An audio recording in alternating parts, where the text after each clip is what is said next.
confidence breaks long before capital. I'm going to show you how every major pillar of confidence in our monetary system has loosened. When that confidence breaks, you cannot get it back.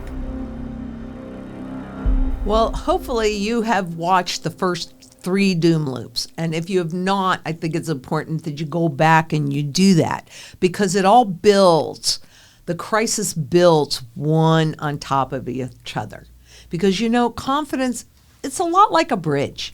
And most people, you just walk across a bridge without ever thinking about the engineering underneath. They don't question the bolts, the cables, the concrete, the fiat money. They just trust it. They trust that it'll hold because, well, after all, we've always had the dollar here in the US. But here's the truth. Bridges, they don't fall slowly. Currencies, they do fall slowly until they fall all at once. Not when the first bolt loosens on a bridge, but when the last bolt snaps. And when that final bolt gives way, the collapse is instant, sudden, total, and irreversible. Financial systems work the same way. Confidence is that final bolt. We talk about it all the time. And today, I'm going to show you, slide by slide, how every major pillar of confidence in our monetary system has loosened, and how close we are to that final snap. Because confidence breaks long before capital does. When trust evaporates between institutions, between governments, between the public and the system. That's the last one left intact, kind of. But even solvent institutions, they become illiquid, solvent. Solvent in a debt-based system that has decided to bail out the too big to fail. When that happens, when there are runs, well, frankly, this is the psychological break. The moment the system stops functioning as designed. And when those confidence breaks, governments react the same way every single time. So there is always a trigger and an effect and an outcome. Then governments utilize overt actions. Under pressure, they reach for the same tools: reporting mandates, confiscation, revaluation. These are not theoretical. They're historical patterns, and history is our guide. And quite honestly, everybody out there that says that this cannot happen again, you're living on hopium. And hopium is not a very good plan. So if you want to know what governments will do tomorrow, look at what they did yesterday. Because that playbook never really changes. Only the technology does. So I'm going to take you back just a little bit of history, and I remember this well because I was there. In 1965, foreign governments saw the writing on the wall with the US dollar as the world reserve currency. They didn't wait for the public to notice. They certainly didn't wait for any headlines. They converted their dollars into physical gold because governments always act first. And have we not seen the rise in gold buying from the global central banks? And oh, by the way, the public always acts last. And the timeline, quite honestly, always tells the story. I think that it's quite telling that once the U.S. became the world reserve currency, that is when that window of convertibility that had been closed for a short while because of World War II, when that window opened up, look at this chart. Because this is where the confidence doom loop starts. And for decades, the world trusted the United States to hold the dollar at $35 for 1 ounce of gold. That was the promise of Bretton Woods. And as long as that promise held, so did the system. But look, you can see it. By 1958 and 59, foreign governments could see what Washington refused to admit, that the U.S. was printing more and more dollars that it had tied to the gold to back them. Simply, the math didn't work. And the promise couldn't hold. And confidence by foreign governments collapsed in America's ability to keep its word. That's why the blue line falls. Foreign central banks began quietly redeeming their dollars for gold, draining the U.S. reserves, not out of panic, but out of logic, and not rapidly, but slowly enough so that the public didn't notice. And this, my friends, this is the essence of the fourth doom loop. Once the world realizes the issuer can't defend the value of its money, confidence breaks. And let's back up here, because what does defend it? The full faith and credit of a government. And let's translate that. As long as you have confidence in the government, you have faith, then you will continue to loan them money, extend them credit. So by the world sending in dollars, which are Federal Reserve note debt instruments, and pulling the gold out of the system, you can clearly see that the world lost confidence in the dollar. And the system starts to unwind long before the public ever sees the cracks, because nobody wants the public to see it. We're just the right size to fail. And then after that, that was the moment that changed everything, when President Nixon ended foreign governments' ability to convert their dollars into gold. Mr. Nixon said that the United States would no longer convert foreign-held dollars into gold, thus altering the entire world monetary system. And he did it unilaterally. He didn't ask anybody else if this is okay. He did it because had we not done that, we would have had zero gold in deep storage. And maybe we do, maybe we don't, who knows. But frankly, even though the world did not want to admit this, that was an official gold confiscation, because the Bretton Woods promise was to convert dollars back into gold. So we were holding all of this foreign gold as they were holding our dollars. Now look at the world's monetary system changed overnight. I do believe, and the world, and time is going to tell if I'm right or if I'm wrong, but I do believe that President Trump did the same thing when he signed into law that stablecoin, the Genius Act, the stablecoin bill. It's done. And whether you know it or not is not really relevant. It's done.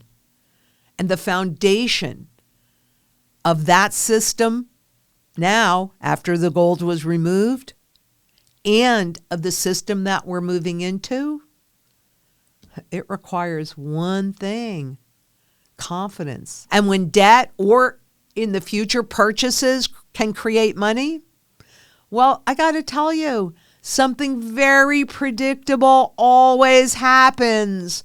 Oh my gosh, devaluation. This is not an accident. It is a policy. So I want to be super clear on this. January 31st, 1934, a 41% overnight devaluation. December 18th, 1971, a 10% overnight devaluation. January 25th, 1973, another 10% overnight devaluation. And again, just a couple weeks later, February 12th, 1973, another 10% overnight devaluation.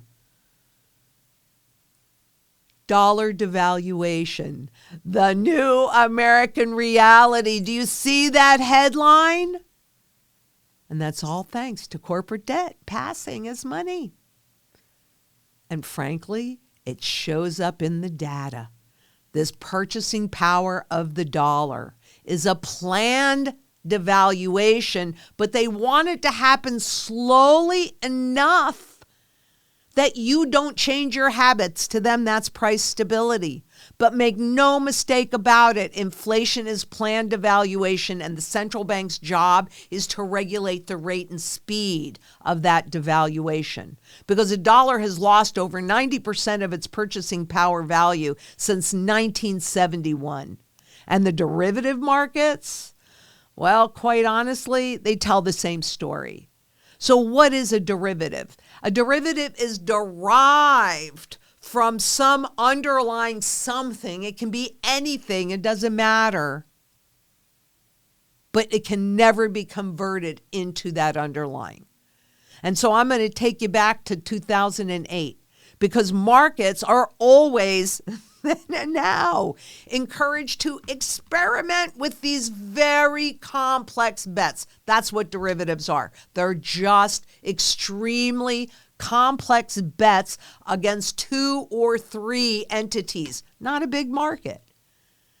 But these are just contract bets based on the price action of whatever it is they're tied to, the underlying. So that could be stocks, it could be credit, it could be weather. It doesn't matter. But it's complicated.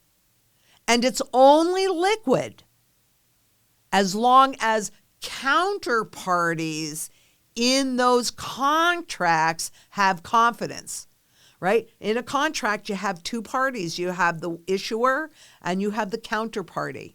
As long as that counterparty has confidence, these contracts can be liquid. But when derivative confidence evaporates, boom, the entire financial system becomes unstable because they're so huge. It was the loss of confidence in speculative derivatives that triggered the death of the monetary system the system that was in place since the 70s and 80s. Lehman, Merrill, AIG. These were not isolated events. They were symptoms of a deeper break. And the break spread not just between banks, but between sectors of the economy. Were you there? Do you remember this? Because this is what I'm talking about when we're talking about confidence. And the first trigger happened in 2008 with interbank lending. Commercial banks lost confidence in each other, putting pressure on overnight London interbank offer rates. Strains intensified in the spring of 2008 when Bear Stearns could not borrow even on a secured basis. This goes back to what we were talking about. What appears to be solvent, the institutions that appear to be solvent, they couldn't even secure a loan with secured credit. And then the panic intensified further in the fall of 2008 as interbank funding markets stopped functioning, period, and overnight rates soared to extraordinary levels. It was a run, and it threatened the stability of short-term funding to businesses and municipalities because the ability to borrow is what matters in a debt-based system. And then central banks, guess what? 2015, they lost confidence in each other. Because up to that point, they were working in a synchronized and a coordinated manner. But with the Swiss surprise, where Switzerland kept promising the European Union that they would maintain their Swiss franc peg to the euro. And that was their highest, I remember this so vividly, that was their highest priority. Until 2 days later, when, guess what? It no longer became a priority. Saving themselves became a priority. And when central banks stopped trusting central banks, the global monetary system, well, that can be pushing us into a free fall circumstance. Now, I'm taking you back to 2008, and I'm going to ask you, doesn't this look very similar to the chart that I showed you earlier on the run in the dollar from other governments converting their dollars into gold and pulling the gold out of the system? Because what you're looking at here are foreign holders of treasuries. And this, my friends, is absolutely a run, a modern day run on the US dollar. Well, it's happening quietly and it's happening behind the scenes, because if you understand what's happening, frankly, you just might make different choices. But look, foreign governments are selling treasuries. The same pattern we saw before 1971, when that confidence in the dollar broke. The shift from the gold-backed dollar to the petrodollar kept the system going for decades. But that support has been fading, and it's fading faster and faster. It started fading in 2000. This chart shows a controlled, steady withdrawal of global confidence in the US dollar, a modern-day run on the dollar. And it's happening in real time. And with that Genius Act, they were trying to rebuild the petrodollar experience by forcing corporations now to hold treasuries and keep this game going, I don't know, a little bit longer or not. The central banks know exactly what's coming. No doubt about it. And that's why, frankly, they're not buying gold for decoration. They're buying gold for survival. And the public? Well, sorry, guys, but the public is losing confidence as well. This is from a Pew study. In 1958, 73% of Americans trusted the government. Today, it's just 17%. A fiat money system cannot survive without trust and confidence. No con game can. And while some public trust remains, another strong bout of inflation, more than likely that will be the final straw. And we're likely to see that pretty darn soon. I don't know. What do you think? Are you really feeling safe? Because quite honestly, gold reflects lack of confidence. It's not that gold is rising as much as that the currencies are falling. And governments respond the same way every single time. This has happened across nations and across centuries, and the lessons are crystal clear. Desperate governments do desperate things, and barring your exit for them to inflate away your life's work. This is why it is so critical that you become your own central banker, so to speak, and you execute every part of the mantra to create surety in food, water, energy, security, barterability, wealth preservation, community, and shelter. You need to get it done, and you need to get it done as quickly as you possibly can. Because, hey, we've got lessons from gold bans. And, history, whether it rhymes or it repeats, I don't know, take your pick. But governments always act after the crisis begins. And then what do? They restrict gold. They revalue, like I showed you in the 70s, right? In the 30s and then the 70s. They revalue the fiat against gold. But quite honestly, the collectibles have very unique protections. Let's look at those protections. Collectibles are historically exempt. They're not reportable, they're not pooled, not digitized, and not easily seized, because the people that own a lot of them, they're in a different category. And can you not see this K-shaped recovery that is so awesome for the few, not so great for the many? But it's those few that actually own this. And frankly, the market is tiny. Take a look at this. Collectibles are just 1% of the gold market. So quite honestly, that scarcity is absolutely a level of protection. And history shows what happens next. These are just 3 examples, and I've shown them to you a million times, and I could show you 4,800 more examples. Germany, Venezuela, every currency reset in history. It is not gold rising. It's the currencies falling. That, my friends, is why it is so important for you to understand the true fundamental value of an ounce of gold. Because what you're looking at here in these overnight revaluations is gold beginning to move towards its true fundamental value. So let's go back to the bridge. Because most people, they walk across it without thinking. They trust it because it's always been there. They're living on hopium. But you, now, can you see the bolts loosening? Can you see those cracks forming? And can you hear the metal straining? You have a choice. You can wait for the final bolt to snap. That's what most people do. That's what people did in 2008. Or you can step off that bridge before the collapse.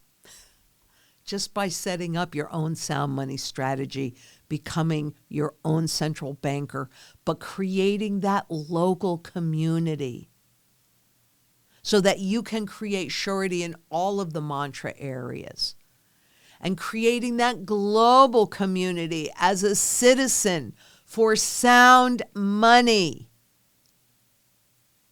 So we can get redeemable gold back in the global monetary system again. This is the moment to protect your wealth, your freedom, all of our freedoms, our future. The public takes back its power. It's not going to do you very much good if you wait until the crisis begins. It's certainly not going to help you after the exits close. And after that revaluation, where do you think you're going to be? Because historically, 80% of the population ends up in abject poverty. And you can do something about that to prevent it today. Because confidence, public confidence, I've talked so much about it.